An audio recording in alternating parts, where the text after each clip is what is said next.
யாக்கோபு ஆரானிலிருந்து வீடு திரும்பிய சீகேம் என்ற பகுதியில் தங்கினார். சீகேம் மக்கள் வைத்திருந்த நிலத்தை அவர் வாங்கி சீகேம் மக்களைப் போல உடை அணிந்து அவர்களின் தோற்றத்தை பராமரித்தார்.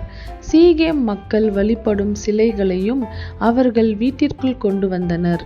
தங்களை சுற்றியுள்ள மக்களை போன்ற வாழ்க்கையை வாழ்வது எந்த பிரச்சனையும் இல்லாமல் வாழ முடியும் என்பதற்காக திறவுகோல் என்று யாக்கோபும் அவரது குடும்பத்தினரும் நினைப்பதாக நான் நினைக்கிறேன்.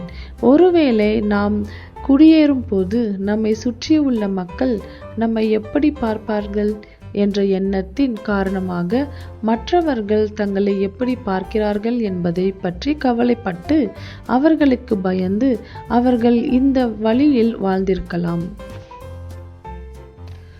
யாக்கோபுக்கு ஒரு பிரச்சனை எழுந்தது. யாக்கோபுக்கு தீனாள் என்ற மகள் இருந்தாள். அந்த அருமையான மகள் சீகேமின் மக்களால் சிக்கலில் இருந்தாள்.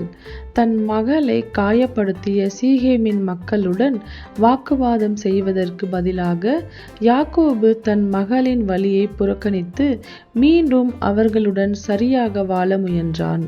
ஆனால் அவனது மகன்களுக்கு வேறு யோசனை இருந்தன. தன் சகோதரியின் வழியை புறக்கணிப்பதற்கு பதிலாக சீகேமின் மக்களை ஏமாற்றி அவர்களை கொன்று பழி வாங்கினான். யாக்கோபு வெட்கப்பட்டான். என்ன செய்வதென்று அவனுக்கு தெரியவில்லை. இவ்வளவு கடினமான காலத்திற்கு பிறகு அவன் திரும்பி வந்த தன் சொந்த ஊரை விட்டு வெளியேற முடியவில்லை. மீண்டும் சீகேமின் மக்களுடன் நெருக்கமாக இருப்பது கடினமாகிவிட்டது. அதை போலவே யாக்கோபின் இருதயத்தில் பயம் வளர்ந்து கொண்டிருந்தது. கடவுள் யாக்கோபிடம் பேசினார். பெத்தேலுக்கு போய் வணங்கு. அந்த வார்த்தைகளை கேட்பதும் யாக்கோபு தன் சுய நினைவுக்கு வந்தார். நான் அதை பற்றி பயந்தேன். நான் ஏன் சீகேம் மக்களைப் போல வாழ முயற்சித்தேன்? நான் ஏன் கடவுளுக்கு அளித்த வாக்குறுதியை மறந்துவிட்டேன் என்று அவர் நினைத்தார். 20 ஆண்டுகளுக்கு முன்பு யாக்கோபு தனது மூத்த சகோதரனை தவிர்க்க தனது தாயகத்தை விட்டு வெளியேறி தனது மாமா வாழ்ந்த ஆரானுக்கு சென்று கொண்டிருந்த போது பெத்தேல் என்ற இடத்தில் கடவுளை சந்தித்தார். அந்த இடத்தில் அவர் கடவுளுக்கு ஒரு வாக்குறுதி அளித்தார். நான் இந்த தேசத்திற்கு திரும்பும் போது பெத்தேலில் வணங்குவேன்.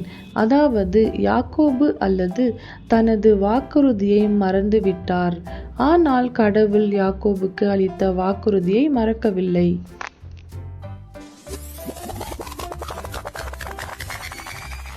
யாக்கோபு தன் குடும்பத்தினரிடம் பேசினான்.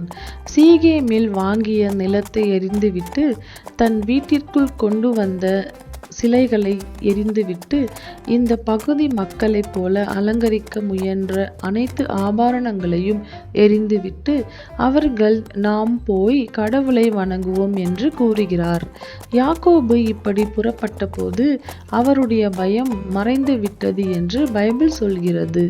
மாறாக சீகேமின் மக்கள் யாக்கோபை பார்த்து பயந்தார்கள் என்றும் அதனால்தான் யாக்கோபை யாரும் துரத்தவில்லை என்றும் கூறப்படுகிறது. எல்லோரும் இதற்கிடையில் யாக்கோபு சீகேமின் மக்களை பார்த்து அவர்களை பார்த்து பயந்தான். எனவே அவர்களுடன் அதே வழியில் பொருத்த அவர்கள் முயன்றனர். ஆனால் அது அவன் விரும்பிய வழியில் நடக்கவில்லை. இறுதியில் யாக்கோபு மீண்டும் பெத்தேலை பார்த்து கடவுளை வணங்க முடிவு செய்தபோது அவனது பயம் மறைந்து விட்டது. அதையும் நாம் நினைவில் வைத்திருப்போம் என்று நம்புகிறேன். மக்களை பார்ப்பதற்கு பதிலாக கடவுளை பார்க்கும்போது உலக மக்களுக்கு பயப்படாமல் கடவுளுக்கு பயப்படும் போது பயம் மறைந்துவிடும். அந்த நேரத்தில் உலக மக்கள் நம்மை மதித்து பயப்படுவார்கள்.